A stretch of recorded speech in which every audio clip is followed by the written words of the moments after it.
All right, take four, and welcome to Critical Weight Theory. Today we're going to be looking at a disturbing post from the Department of Homeland Security, among other things. So, welcome to Critical Weight Theory. It's a show that doesn't just look at what's happening, but why it's happening and who benefits when we don't ask questions. And today's episode is a little bit about numbers, not stats, not poll numbers, but secret codes hiding in plain sight, like 1488, and what it means when people in positions of power, from Homeland Security to pillow salesmen, use those codes without facing serious enough pushback. So let's start with a tweet and also a Facebook post, a real one. I looked at it with my own two beady little eyes from the official account of the United States Department of Homeland Security, posted pretty recently. So here's what it says: a heritage to be proud of, a homeland worth defending. American progress, John Gast. Sounds patriotic, right? But let's zoom in to that. Those are 14 words, two capital H's. One capital H is for heritage, for that word, and the other capital H is for homeland. So you might not know this, but that's actually Nazi code, and actually pretty well known Nazi code. Literally, it is known as 1488. So let's break down what that means. What is 1488? The number 14 refers to this white supremacist slogan, quote, "We must secure the existence of our people and a future for white children," end quote. Those are often the 14 words. There's at least one variation on it. And obviously, like I said, the post by the Department of Homeland Security was 14 words. And the two capital H's, what does that mean? Well, I'll get into that a little bit, but the 14 words that I said earlier about the white children, that was coined by David Lane, a member of the terrorist group The Order, which murdered Jewish radio host Alan Berg in 1984. Now, the 88 part, why were those two H's capitalized? That's shorthand. H is the eighth letter of the alphabet. So 88 equals HH, which equals Heil Hitler. And that is a very commonly used code among neo-Nazi types. So put all this together and you've got a swastika wrapped in a dog whistle, so to speak. It's a code known throughout neo-Nazi circles, used to signal loyalty without spelling it out for the general public. It's a way of sort of nodding to other Nazi types out there. And that's exactly what this post does.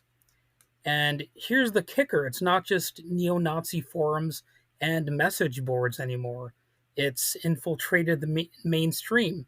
Or maybe the mainstream has just stopped caring. So, obviously, this is homeland insecurity, not security. Let's go back to DHS. A heritage to be proud of, a homeland worth defending. Well, that is already, even without the Nazi type connotations, already propagandistic language. So therefore, people should already be raising their eyebrows. Same thing with like basically any type of propaganda out there, any type of imagery. It should make you raise your eyebrows a little bit. What message are these people trying to, or what messages are these people trying to send? So they may claim it's coincidence, but it's not just the 14 words, it's the imagery as well with the meme. Again, you can go look this up. It's something that was posted on the official site.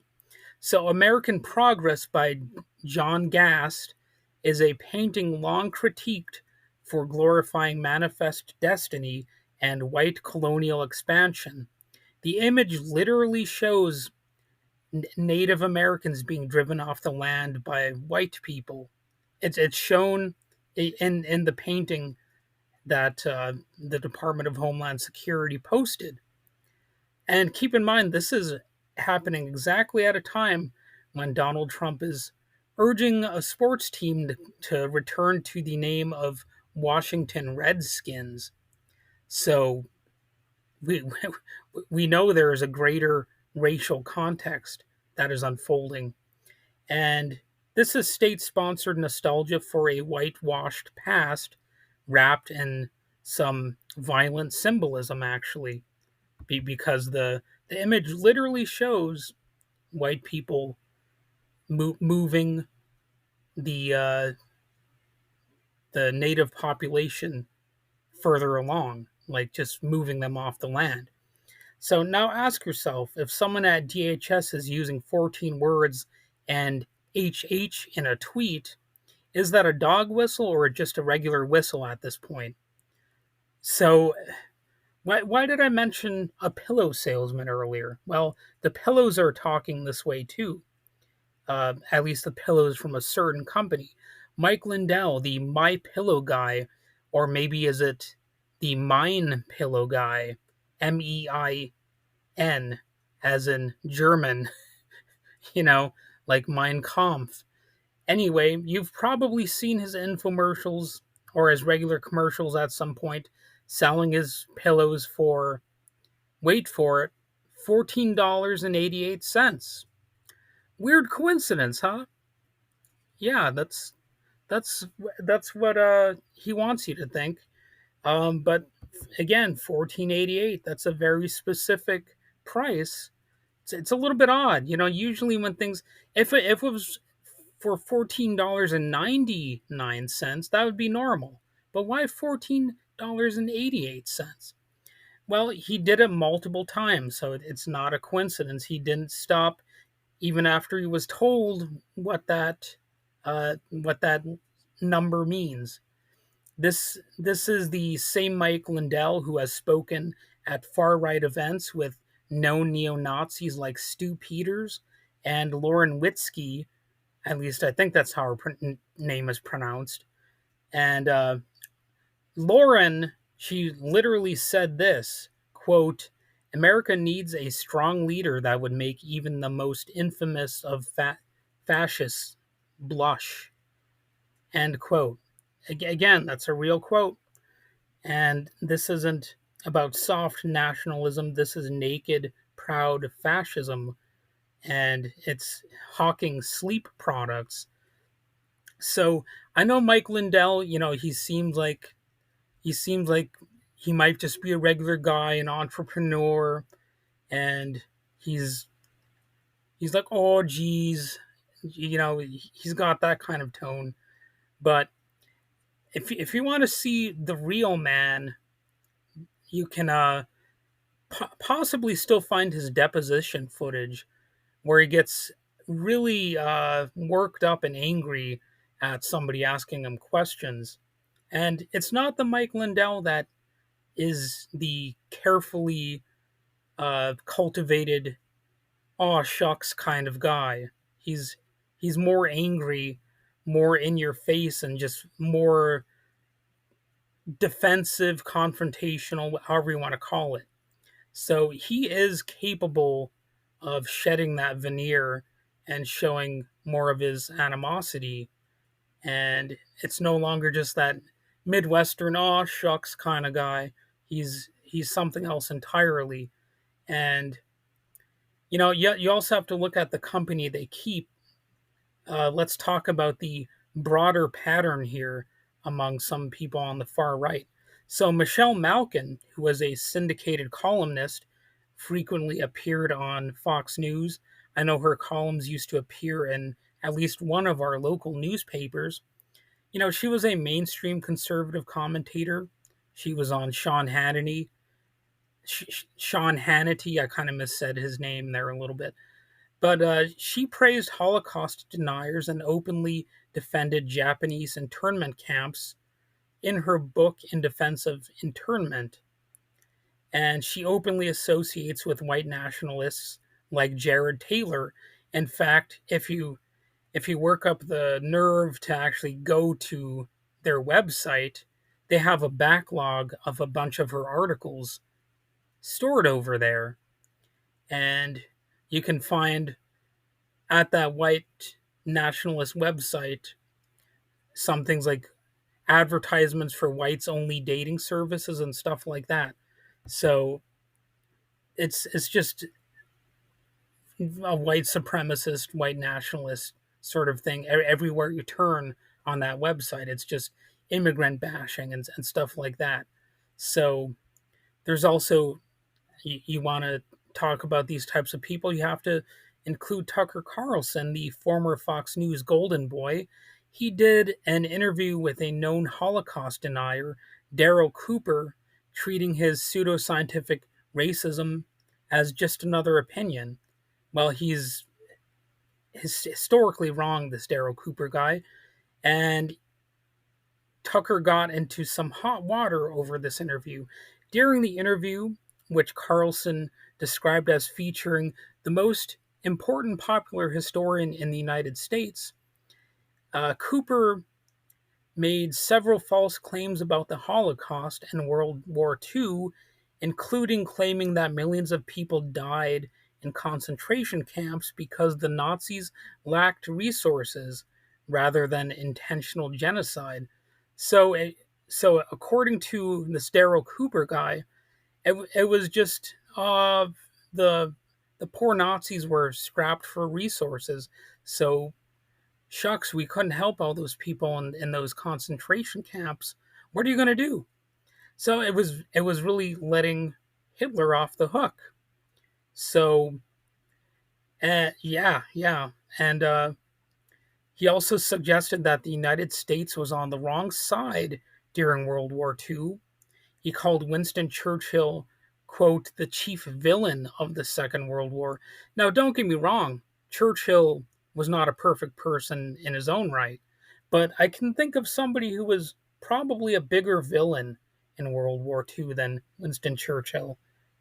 And, these statements prompted responses from various groups and individuals, including Jewish members of the House of Representatives. All 24 Jewish Democrats in the House issued a statement condemning Carlson's interview and calling the revisionist history morally repugnant and dangerous in a time of anti Semitism. And, the whole thing is just a disgusting example of what Tucker Carlson does. And Elon Musk, of course, he did that Nazi salute that I did like 2 episodes on already. And he has also widely shared anti Semitic tweets over on Twitter, which he wants to call X. And, you know, a lot of the media did actually pay attention to some of this stuff from Elon Musk, but it didn't look at all of it. It didn't look at all of it. And at some point, we have to stop asking whether this is a dog whistle. It's a bullhorn. At this point, we've got so many examples. I've only scratched the surface. There's also Marjorie Taylor Greene speaking at an event with Nick Fuentes back in the day. That was some years ago. And Nick Fuentes at that event was praising Hitler and, also praising Vladimir Putin. But, we've also got Kanye West praising Hitler and on and on and on. I could give more examples. So what we're seeing is the normalization of far-right extremism. Coded hate, once confined to the dark corners of the web, is now showing up in federal tweets, primetime TV, and, in the supermarket pillow aisles, if they still even sell his products. I don't know if that's actually something you can find in the typical supermarket, but at one point, I know that I saw, the My Pillow line for sale. And it isn't accidental, it's strategic. It's about testing the public, seeing what they can get away with, slipping in more hateful rhetoric each time. They just want to see what they can get away with. And when no one says anything, that silence will become their permission to say even more and do even more. And we'll have more alligator Alcatrazes, which, as a lot of people out there are already calling alligator Auschwitz.